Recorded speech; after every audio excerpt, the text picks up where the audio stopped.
Si Amen ang tunay na saksi noong nilikha ng Diyos ang mga tao, ulitin ko, si Amen ang tunay na saksi noong nilikha ng Diyos ang mga tao. Hindi po si Satanas ang saksi. Ulitin ko, hindi si Satanas.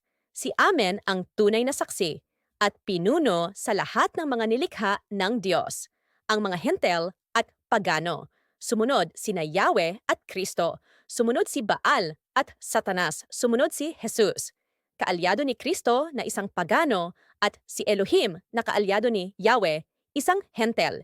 At dito nag-cross na sila, si Heso Kristo naging hentel, at si Yahweh El Shaddai naging pagano, nag-ex na mean death. Ito sila ay mga patay. Nakita naman natin, si Kristo paniwala, pinako sa cross, pero di natin yan pag-usapan ng pagpako ni Jesus. Dito lang tayo sa mga patay. Ito sila mga patay ang ginagawa ng mga Panginoon ng mga tao. English natin para gumanda naman ng kunti Gods of the Dead, makita mo naman na X for Christ. X for the Dead, ito silang lahat ay mga patay na po. Si Amen ay natatago, di mo napansin, tinatawag mo ang lahat ng mga patay na iligtas ka at gabayan ka. Pero nag-cross ka, ibig mo nang mamatay, pero hindi ka pa mamamatay. Ulitin ko, ninanais mo nang mamatay, pero hindi ka pa mamamatay. Bakit hinihingi mo ang kaligtasan na gusto mo naman mamatay at gusto mong makasama ang mga Diyos mong patay? Dahil ang cross ay tanda ng mga patay. Minsan malilito ako sa mga social media dahil pray always para safety palagi. Tapos mag-cross ang ibig niya ay gusto nang mamatay. Tapos ang kaligtasan pala ang hinihiling. Eto sila, parang naglolokohan sila sa kanilang mga sarili.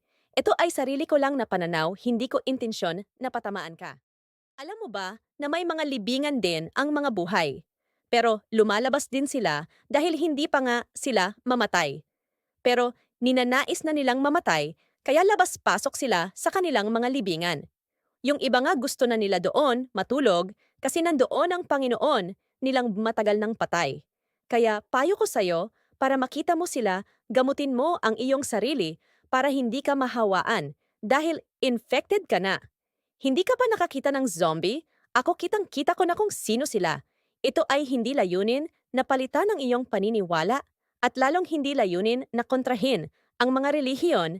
Ito ay ayon lamang sa aking pananaliksik, save yourself.